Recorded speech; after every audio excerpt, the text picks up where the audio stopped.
Hi guys, today I'm going to talk about Manglik. Manglik is something related to marriage compatibility. You may have heard of it, but it's very important to look at when two people want to get married. Manglik refers to Mars and its position in the chart. And it's something that if it's, serious or heavy, it definitely can have an effect on marriage, causing abusive behavior, emotional or physical abuse, difficulty or divorce in a marriage, and a bunch of other negative things. And if it's not so bad, then it may not have a significant effect. So when Mars is placed in certain houses, the second house, the fourth house, the seventh house, the eighth house, and the 12th house, from the first, from Venus, and from the moon, it can have this effect. And so we look at this very carefully to determine first whether it's there, and second of all, what effect it's going to have. A lot of times, two people who want to get married will come to me and say, oh, I'm Manglik and she's not, what are we supposed to do? Or parents will come and say, oh, we want to get our child married, but we're worried because my child is Manglik and I don't know if we'll find somebody else who's not, or who is, to marry them.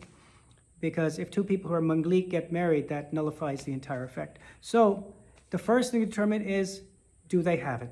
The second thing to determine is how bad it is, and if it's bad enough to be something that needs to be really addressed. The first issue I always see is just because you have Mars, say, in the second house, doesn't mean that that person is Manglik. Because if Mars is in the second house, but it's in the signs ruled by Mercury, then it's not Manglik. Mars in the fourth house, if it's in the signs ruled by Mars, it's not Manglik. Mars in the seventh house is not Manglik if it's in the signs of Cancer or Capricorn. Mars in the 8th house is not Manglik in the signs ruled by Jupiter. In the 12th house, it's not Manglik in the signs ruled by Venus. If Mars is in the sign of Leo or Aquarius, it's not considered Manglik.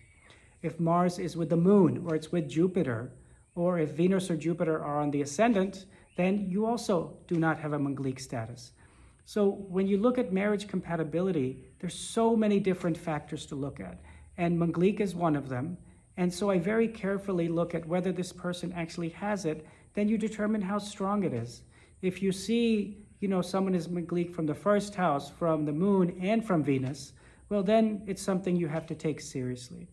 It's most important actually from Venus, secondly from the moon, and thirdly from the first house. So depending on the degree of it, people can get married and have wonderful relationships. I've had people who have Manglik, one person does and one doesn't, and certainly the marriages have gone very well.